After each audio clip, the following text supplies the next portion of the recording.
You may be wondering why at 11:37 why I'm making this video.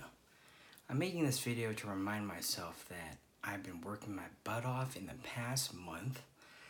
I've been eating right, I've been exercising, I've been running, I've been working towards my marathon. I just want to tell myself that you've come a long way. You've ate yourself to this size, and it's gonna take some time for you to lose weight. Not only necessarily lose weight, but to get fit, right? I mean, essentially, the ultimate goal is for you to look exceptional and amazing for your wedding, if anything. If there are some modeling gigs and whatnot and movies that you want to be in and things, maybe we can think about it later. But right now, I just want to remind yourself that don't give in. I know you really want to eat that potato chip. I know you really want to eat that mashed potatoes. I'm thinking about it right now. And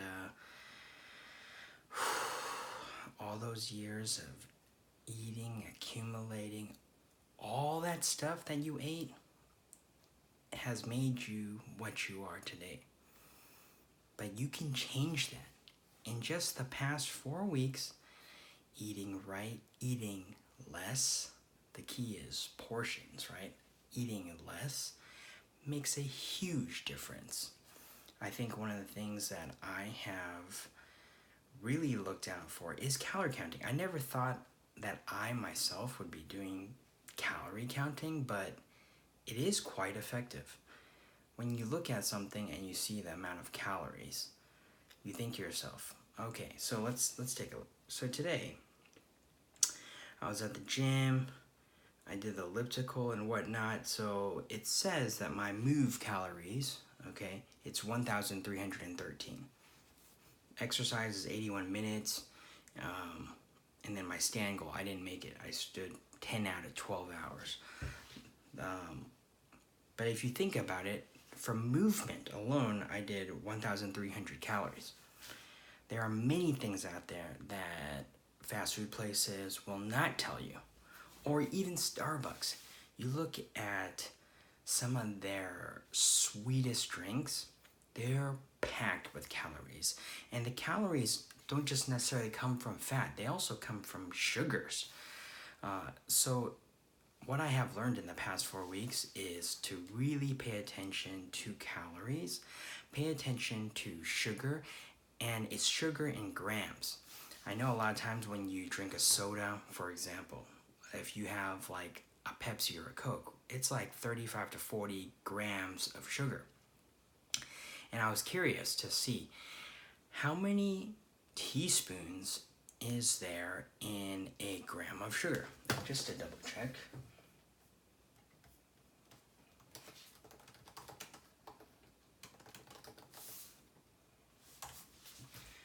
There are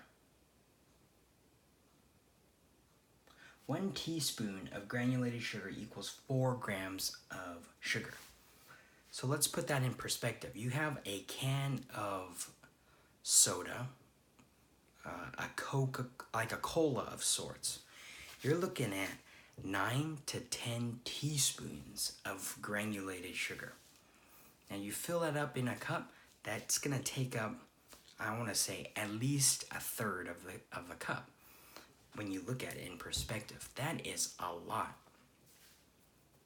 So one thing that you could do, I'm reminding myself, is you can definitely cut back on any soft drinks, sodas, and a lot of times people don't realize, but juices have an extreme amount of sugar.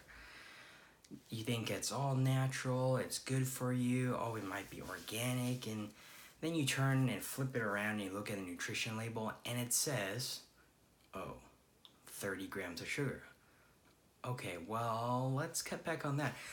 Another trick I actually use instead of having so much sugar is to do half whatever juice or it is and add half water. That's gonna dilute it. You're gonna get 50% less amount of sugar, and at the same time you're hydrating because you're using water. Now back to the thing I want to talk about most tonight. It's not only reminding myself, but I want to tell everybody that when you're eating outside, you really have to pay attention to sodium. I didn't believe it myself quite that much, but when you are eating, for example, I was looking up all these different places. Eating a sandwich at Togo's, say it's a hot pastrami, and you know, I'm not a tiny guy, I'm a big guy. I like to eat my sandwich. That large contains over 2,000 grams of sodium. Go to Chipotle. You think that, oh, okay, this salsa it's fresh, it has tomatoes in it. Alright, why not? Let's just get the mild, medium, hot. The hot actually has more sodium, more salt compared to, I believe, the mild and medium. However, that's not the only thing that has sodium. The tortilla has sodium, that rice is loaded with sodium, the beans have sodium. So essentially, if you want to get a low calorie, and not necessarily a low calorie, but a optimal calorie meal from Chipotle, you might as well just eat lettuce and the grilled meat. The corn salsa, the roasted corn salsa has the least amount of sodium. What are you actually getting? So you're paying like $8-9 to eat lettuce and grilled chicken that is still slightly salty with some corn salsa. You might as well cook at home. Make it easier on yourself. One place that I was going to quite often was El Pollo Loco. And I actually was in line the other day, and this older lady was chatting it up with the person next to her, and she was like, oh yeah, I come here because it's like possibly a healthier choice. And I myself, I'm thinking, yeah, it's not bad, you know, it's roasted chicken and stuff, as long as you don't eat tons of tortilla chips, you don't eat tons of tortillas.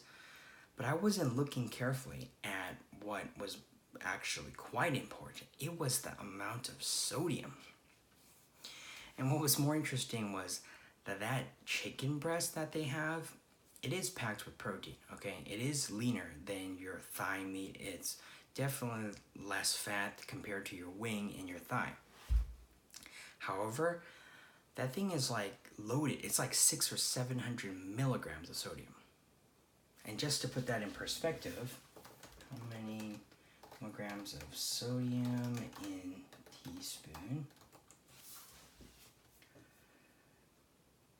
A single teaspoon of table salt, which is a combination of sodium and chloride, has 2,325 milligrams of sodium. As a health professional, what we tell patients that have high blood pressure, we give them something of a limit of less than 2,000 milligrams per day. For very severe patients that have very high blood pressure or even have some issues with their kidney, we recommend less than 1,500 milligrams of sodium. And it's quite interesting because when I went to pharmacy school, there was a challenge where you had to try to abide by. And this diet, it was called the DASH diet. And the DASH diet stands for, what did it stand? Dietary approaches to stop hypertension. Okay, obviously that makes sense, right? So anything that was high in sodium, I would try to avoid. And for 6 days, I think the challenge was 7 days. For 6 days, I ate minimal. I didn't have any added salt to anything. And what I found out was, 1, I did not retain water as much, and 2, I wasn't drinking so much water, you know, to replenish because everything was so salty. So there definitely is a good outcome when you do not eat as much sodium. And you can definitely tell when you don't add salt to things, excessive amounts of salt, because a lot of times there's a tendency for people that eat at restaurants, you have a salt shaker, you have a pepper shaker. There's nothing wrong with eating the pepper, but that salt shaker, put it down, because that will keep you bloated, that'll keep you retaining water, okay? So try to cut back on the salt, and you will see that you will not feel as bloated. Simple as that. The last thing I want to say tonight, since it's already 11:47, is that you can do it. I know you have tried so many times. From the time that you tried the Atkins diet, eating all of that meat, it really put you through an irritable mood. Yes, I was extremely irritated, easily angered. I don't know if it was because I ate lots of red meat. However, I remember that moment, that very moment that I failed that diet. And this was probably almost 15 years ago. And one of my favorite snacks was the Tim's Cascade jalapeno chips, the kettle chips. I thought, oh, well, what's one gonna do, right? I eat one, and I think it's the most delicious thing ever. Yes, people that know me know that I love potatoes. It's like the most amazing vegetable. And people are gonna argue with me, oh yeah, it's not a vegetable. Yeah, okay, sure. It's fine. I mean, there are very little people that would argue with me that the potato is not good. Come on. You can mash it, you can fry it, you can boil it, you can stew it. You can do so many things with potato. You can bake stuff with potato starch and flours and stuff. It's amazing. Anyhow, it is horrible for you, just as rice is horrible. I know my ancestors as Chinese people, I myself, I've eaten so much rice, it probably has covered me for my lifetime until the end time. Okay, so I definitely know that rice is my big enemy. But potatoes, it got me. It got me good. I ate that chip, I crunched it. Oh man, I tasted that. It was so good. And the next thing I knew, those 12, 13 pounds that I had lost, it returned. It was quick. I remember another time when I tried to lose weight, I had used one of those protein shaker bottles and I just ate salads all the time. And that was when I was in college. I was probably like 20, 21, and things were going good, moving in the right direction. However, it didn't spark me. I didn't feel like I wanted to take control of my health. And that's what I'm doing right now. I'm taking control of my health. There are countless times where I've attempted to work out, to eat better. It was not necessarily a lifestyle change, and I think that that's why it never showed the results that I think I really wanted. It wasn't until I got to this point where I said to myself, enough. I cannot do this. I cannot be this horrible to my body. Nobody should be that horrible to their body. You should always take good care. This, as Warren Buffett has said before, which my father has said, he said that imagine your body as your car. You've got to give it tune-ups. You've got to check on it. It's your way of transportation from getting you from point A to B. Well, if your car is not doing well, how are you going to get from point A to B, right? So I know Warren Buffett's diet is obviously not the same as everybody else. He is in his 80s.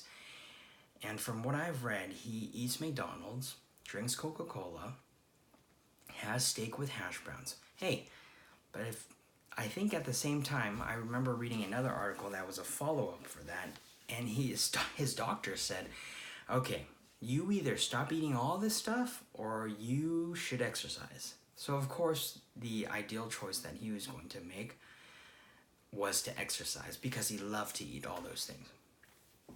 I know there is going to be a chance where I get to eat the foods that I used to eat, but I know I have to tell myself that I can no longer eat like I ate before. I ate like there was no tomorrow, and nobody should ever eat like that. I think when I was watching this YouTube video of, I forgot who it was, but it showed this guy. He was probably my size too, and he was a travel vlogger, and because he traveled all the time, he was eating all these different native foods, and different cultures cook things differently. Some things were extremely fattening, some things were fried, pan fried. It builds up. However, he completely turned his lifestyle around as a traveler. He's traveled to over 60 countries. He has now, I believe, lost 100 pounds, and he eats local greens with protein, and he keeps carbs to a minimal, but at the same time, he also finds exercising enjoyable. The most important thing that he had said that really sticks to me is you have to realize that food is an energy source. Food is a means for you to power yourself. Food is not something to be completely indulged and completely eaten up by. I think that was my issue, is that a lot of times if I had issues or problems, I didn't ever really want to face it. I think that I just kind of ate my problems away. It helped at that time when I stuffed my face, but obviously later on, and it built up, I've gotten heavier and heavier and fatter and fatter. So lastly, to remind myself, you can do this. You can definitely do this. I'm waiting for you to get back. Let's see if you can fit into size 34 pants. That would be amazing. If you can fit into size 33, 32, oh man.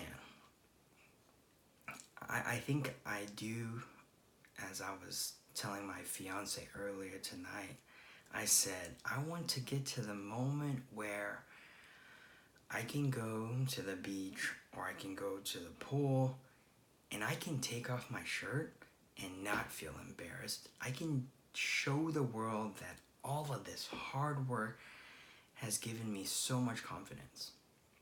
And I think that in the past 4 weeks, I have accomplished a lot. I have tried to be so disciplined. It's a little crazy that I'm this dedicated, and I really hope that this time it brings me to my goal. Because my goal is definitely to be healthy. It's definitely to keep my body functioning as long as possible, because without myself, how can I go on and help other people? So as I rambled along, it's 11:55. Today is September 17th, 2019.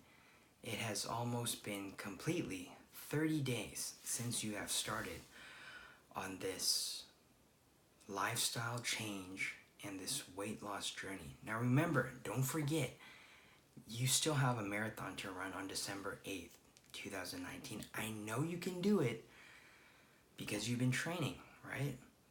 Nobody just picks up and runs 26.2 miles. I know, obviously, you cannot do that. 13.1, possibly, since I've done it before. But you took this challenge because you thought at that time that you could do it. And right now, you can still do it. You still can do it. All right? Well, a future message to myself, if you ever have any doubt, just come back to this video and tell yourself that look at how far you've got. You can see your ears you can see it on the side of your head. Before, your face was bloated and you couldn't even see that. So just remember, take those positive things and continue pushing, because you can do it. You can do it. You can do it. Just tell yourself that. Tell yourself that, Jason. Jason of the future. Jason of the past. Jason of the past is going to get eaten up. Jason of the future is going to take control and grasp and take whatever it is he needs to get done and triumph.